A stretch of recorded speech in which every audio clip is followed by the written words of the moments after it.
Le Flash Info avec le centre de stockage de la Manche. L'entreprise Le Barbanchon à Tour-la-Ville pourrait être mise en cessation de paiement dès aujourd'hui. C'est le tribunal de commerce qui devra trancher.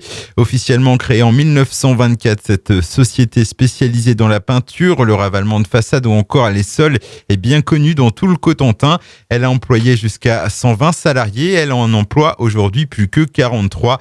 Des salariés actuellement au chômage technique. La direction qui espère obtenir plusieurs semaines de délai afin d'essayer de trouver un repreneur.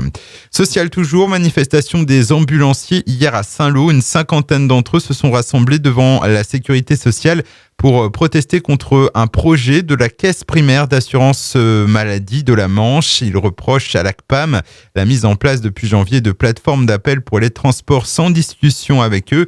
Une délégation a été reçue pour maintenir le dialogue.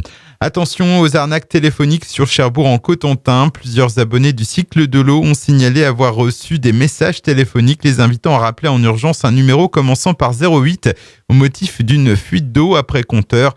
La direction du cycle de l'eau de Cherbourg confirme qu'il s'agit d'une arnaque.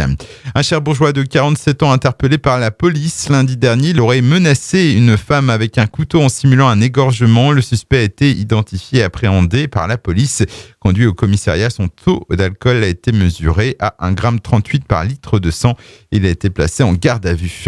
Le Festival des Arts Immutés se dévoile davantage et annonce deux nouvelles têtes d'affiche pour son édition 2017 organisée sur la plage verte de Cherbourg du 29 juin au 1er juillet. Il s'agit de Dub Inc. et son reggae dynamique et engagé et du hip-hop de Scratch Bandit Crew, deux formations qui viennent s'ajouter à Boulevard Désert déjà annoncé.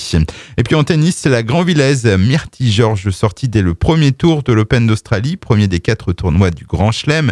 Myrtille Georges qui s'incline face à sa compatriote Alizé Cornet en 3-7, 3-6, 6-3, 1-6. Une défaite logique de la 200e joueuse mondiale face à la tête de série numéro 28 du tournoi. Le Flash Info vous a été présenté par Landra, centre de stockage de la Manche à Digueulville. Pour en savoir plus et visiter notre centre, 0810 120 172, coup d'un appel local.